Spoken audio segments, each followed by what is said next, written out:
This is Ursula Hogan, welcoming you to News Extra on Scariff Bay Community Radio, where we feature interviews which go into detail on some of the events that are or were in our news. There's a sporting flavour to our programme this week. Great development has taken place at Tulla GAA Park over recent months. Pat O'Brien and Jim Collins called in this week to have a look and met with Brian Torpey of Tulla GAA. No, my name is Jim Collins and I'm here with Pat O'Brien of Scariff Bay Community Radio. And Pat, we are here in Tulla looking at an absolutely magnificent spectacle before us. Yeah, it is fabulous. I've been passing up and down to Tulla there for the last 6 months, and there's fabulous work going on. And I didn't actually, when I came in today and had a look around, I didn't think it was as big. Yeah. But it is a fabulous stand and facilities for Tulla. And I suppose Tulla was always the centre of hurling in East Clare. So you have gathered. We're in Park Doyle in Tulla, and we're here with Brian Torpey, Brian from the Tulla Club. I'm not quite sure what your official title is, Brian. Nuisance. But tell us, I mean, I think any GA person or anyone coming in here would be full of admiration for what's going on here in Tulla, what has taken place, and we're not finished yet, but it really is a fantastic achievement for the club and for the community. It's hard to know, Jim, whether it is the stand you're talking about or the win of the Herty. But they have a familiar ring to both of them. I will deal with the stand first. Yeah, it's fantastic. Joking apart, it's lovely, and I'm delighted now that Pat is here and I had his seat just put in and all the time for him to sit down. It's lovely. We're thrilled with it. We're thrilled. We cannot give enough praise to Mark Quinn from Kyokan, who built it, designed it, and he's been very, very generous with us in the costing of it, because it's a wonderful building, and our intention now is to do it justice by providing such 21st century facilities and being able to facilitate all our neighbours here in East Clare. Yeah, you were telling us before we started the interview that prior to the current work starting here, you had in excess of $250,000 put into this ground over the last number of years. We have, yeah, and actually in hindsight I'd say I've been conservative with the $250,000. In 2002 we started by closing our field. Our field was closed for the bones of 14 months. And we relayed the pitch with a sand-based pitch. Altman did it, and Mr. O'Shea from Kerry was the designer, and it has stood to us because we've only one field and it's surviving well, because it being sand-based and maintained and treated is it's standing the test of time. We then put in the floodlighting and new dressing rooms. So overall we've quite an amount of money spent in it. Some people have said, the time for you to build the stand. Well, you see, it is only the same fivers in everybody's pocket. And we put our priority in the playing field. We say, ye in Scariff built a flake and stand. That was your choice, and did a beautiful job in it. We just went in a different direction, and we're all ended up in the same place at the same time, hopefully, Yes. It would make you very proud, Pat, to be a GA person. To come in here. Yeah, it's fabulous now. And like as I said before, Tulla was always the centre of. When I was a young lad, we always came to Tulla every Sunday for matches, no matter who would be playing. And it's just great now to have those facilities there. Lovely stand and a gym, and there's going to be Brien there will give us all the details of it, I suppose, now, and it's fabulous. Yeah. Brian, I suppose, as Pat says there, it's more than just a stand to sit down and watch matches. There's a huge facility, we'll say, at the back of the stand as you look. There is. Just before I go back to that, you'll prompt me on that again, I'm sure. I just want to take up on a point you made there about... someone's on to Pat. About the centre we have. We're very, very conscious, and I'm not being smart about this. The field belongs to Tulla, but the hill belongs to East Clare. Because we've had fantastic matches here, and Tulla teams aren't playing them at all. And we're very conscious of that. And go back to the Harty again. While it was called St. Joseph's Secondary School Tulla, but you had fellas from Feakley, Broadford, The Mills, Clooney Quinn, Crusheen.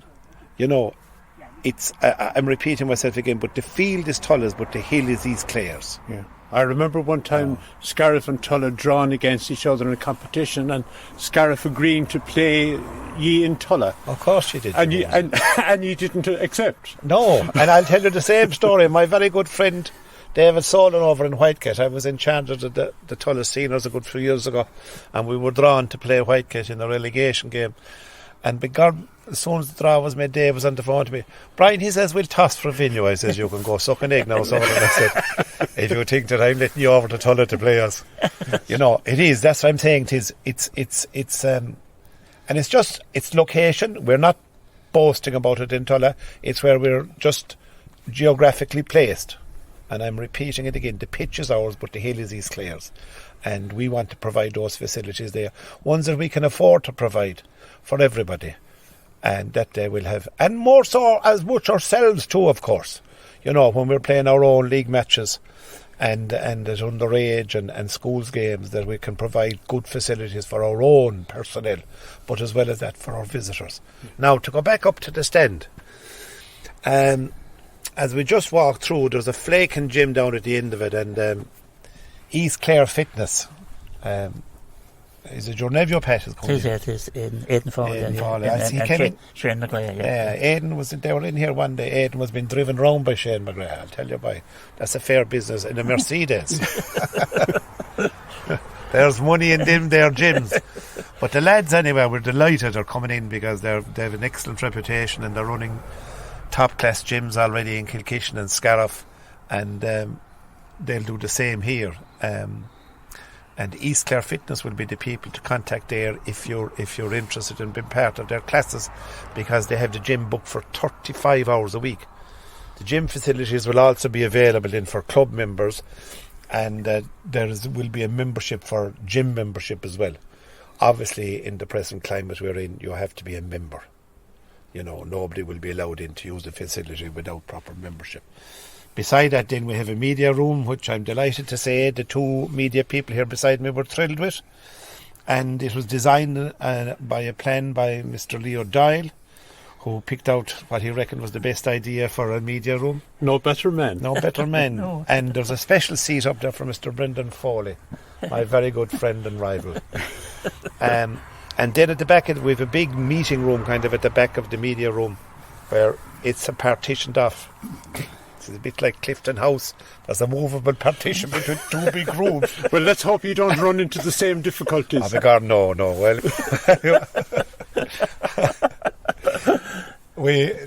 and beside it then there's a physio room and a shop.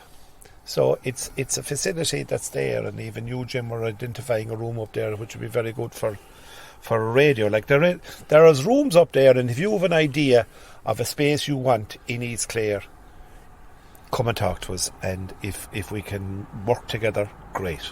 You know. But even, I suppose, Pat, even for people who are not currently involved in the GAA Club but who live in the community around here, it's a brilliant facility. It is, yeah, and especially for the people maybe in the morning before they go to work, they come in and they use the gym. I think that's the way it works in Kilkishen. Aidan does it opened at 6 in the morning, and some people come in and they do their bit of work in the morning. Yeah. And actually, it's a great facility, and you have a great hinterland around Tulla, you know, for people, and maybe the people that's not involved in the GAA will come in and use those facilities as well. Okay, and I suppose you have a shop as well, and rooms for, I think you mentioned Pilates, perhaps, that's right, or other activities.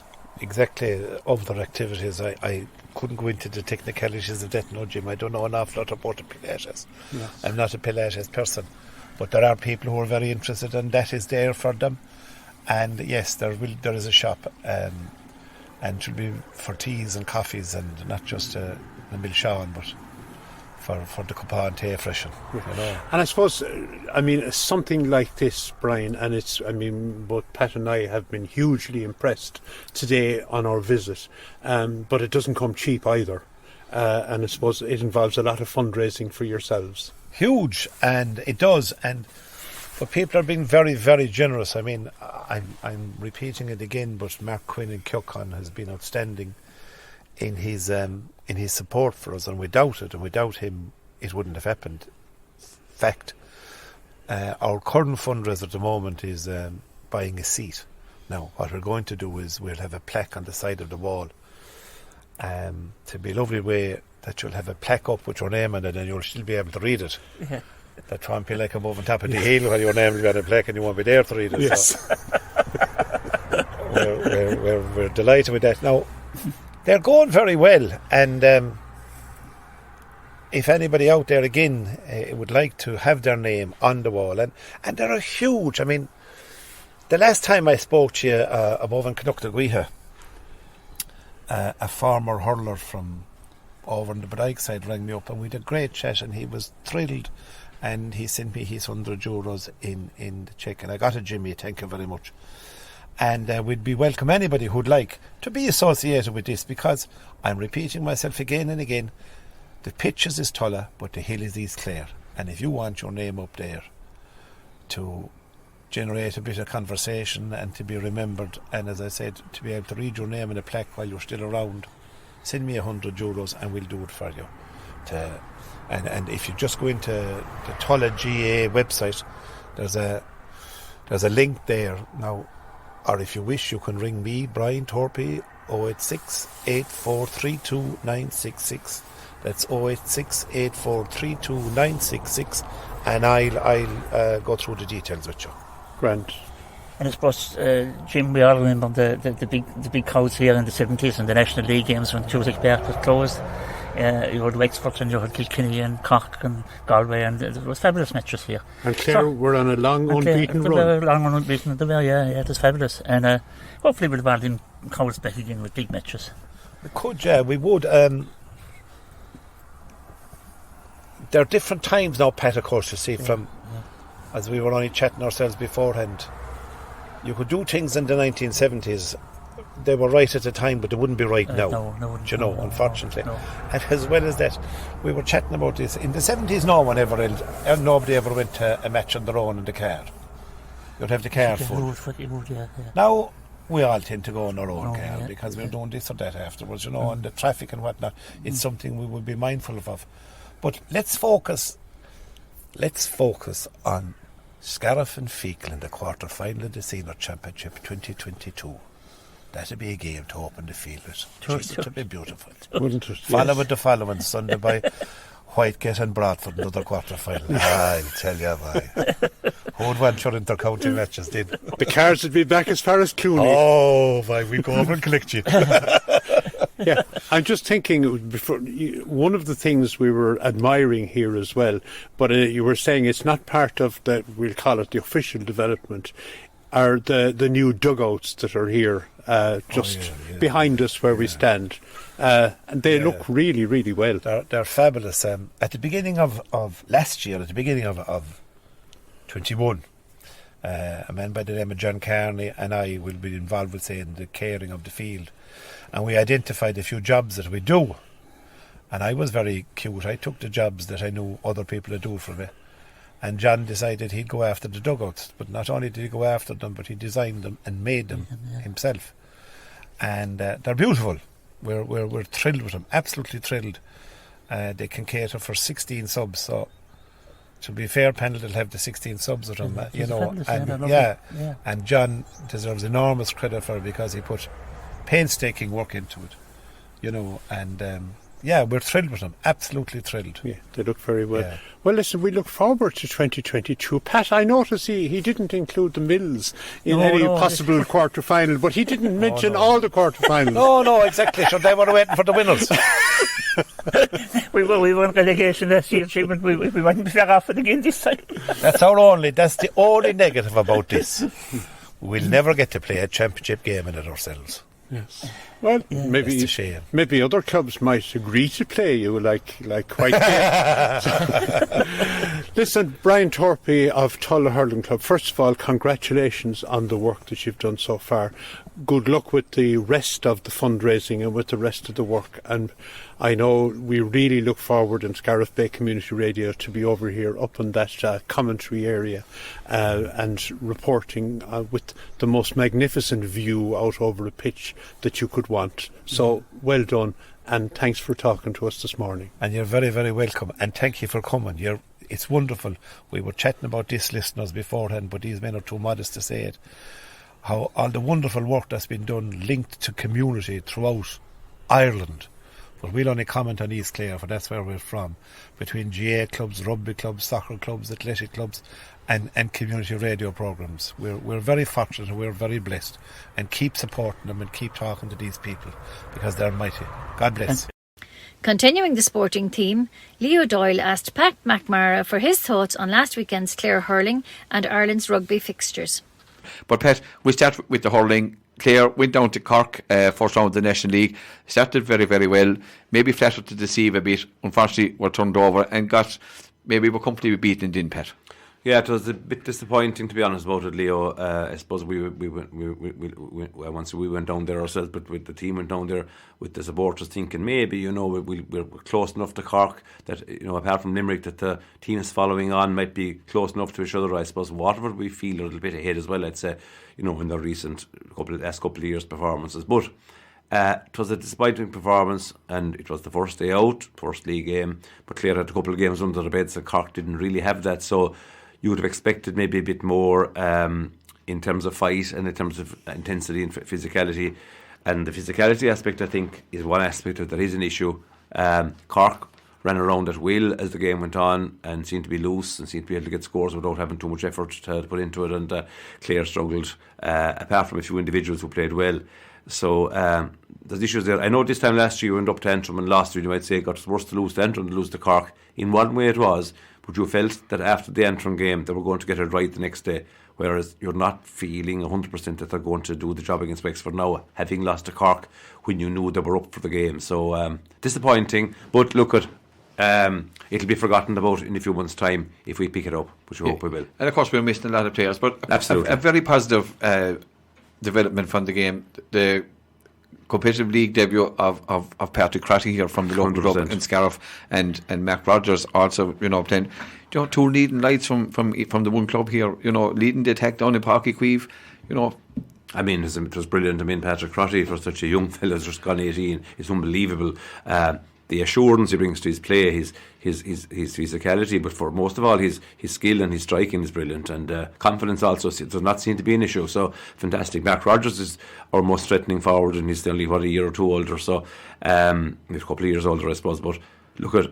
It's great for Scariff, no question about it. I mean, the forward line they can produce in this year's championship, if all stay fit, is going to be a serious forward unit in terms of the other guys as well that they have. So, that's very good and promising, and that's very great from a Clare point of view. I know Shane Meehan is going to be a super forward as well, but I think that there's a lot of issues in defence, Leo.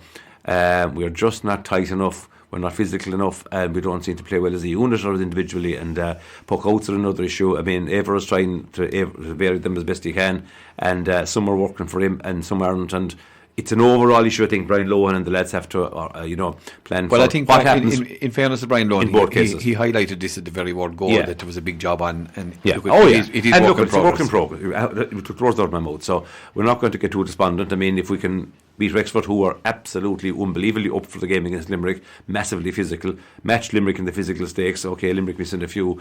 Over in Wexford Park, of course, too, Wexford, it's worth 5 or 6 points to Wexford, I think. So Wexford will come with a big, strong team, and I think it's a great chance for Clare, Leo. They wouldn't be as free-flowing as Cork in their hurling. So at home, it's a great chance for Clare to say, okay, can we match these physical teams? Can we bring intensity to our game? And maybe the lads who haven't shown much of that, and maybe in recent times, there's a chance for a step up now against the Wexford game and shove into it and see that at least they can fight hard for ball, win some rucks, and stop some runners running. Whether it's the hard way or the easy way, they have to show a bit more bite. Yeah, indeed. And look, we wish them the very best to look in that game, and there's no doubt they will play well against Wexford, as they always do. Pat, before we close the show today, Six Nations, big game this evening, big game with France coming up the weekend, but I suppose a great confidence booster with the win over Wales last weekend. It was brilliant that Scotland beat England, Leo. I think every Irishman thinks of that one first, because you mentioned it in your intro. But yeah, a very, very confident performance. Wales, okay, missing their captain, Wyn Jones, and maybe a couple of others, but look at a team that just didn't look to have any great method about it. But I think Ireland made them look ordinary. But this Ireland team is building. In fairness to Farrell, the autumn internationals began to play a mixed brand of beef forwards and forwards combining with backs and maybe more creative, and that was carried on again. Some lovely scores, and like the ring row, it's great to see Conway scoring a couple of tries. Hansen was a revelation, I suppose. It was expected from the Galway man. The Galway, yeah. And but the thing about it is, he had the ball in his hands. I'd say, I don't know how many times in the game he was in position. He seemed to be roaming all over the place. He wasn't stuck out on the left wing waiting for 2 or 3 passes a game or a kick. And looks like a real find. And I mean, with Lowe there to come in and see, and Minerals like and Larmore, all these we're seen to be well, and that's the thing. Hinshaw, Henderson, they're all Hinshaw come in the centre, and that's what everybody's wondering about the central pairing. But look at the Wales game is a real test. The French game is a real test, and France did what they had to do against Italy, but I think they can up their performance big time from the Italy game. But Ireland in a good place, very confident, and I think they have a few more strings to the road they probably didn't show. I think there's a lot of good variety in their back play, and of course when you see Furlong with these soft hands swinging almost try scoring passes out as if he was Dan Carter or so, it was unbelievable. Yeah, but you've got their strength in depth, and you have to give credit to Farrell. He has turned things around. You know, a lot of people were sceptical about him, and we were all getting sceptical. We thought it was one trick pony and very, very dull play. Suddenly they started to open up last November, and there's a real pattern now in terms of they can play the game anyway, and that's what you need. You need a variety of all the skills and all the approaches, and you have to keep the opposition guessing, and that's exactly what they're doing. And they seem to be able to get over the loss now. They would say, Conor Murray isn't starting anymore, comes in to steady the ship maybe. Keenan at full back has just become again a made that his own. We run the boat full back there for a while, maybe not too long ago. And I mean, the front row, he's becoming nearly legendary at this stage. Test this weekend against the French guys. That's a serious French front row as well. So fascinating game. And of course you'll have Dupont sniping around. 100%. That's another good test for his for the New Zealand man. Yeah, Jemison. Yeah, absolutely. We look forward to all those games the weekend. And Pat, thanks for that. You have been listening to News Extra on Scariff Bay Community Radio. Join us again next weekend, and we will keep you updated on local events. This is Ursula Hogan for Scariff Bay Community Radio.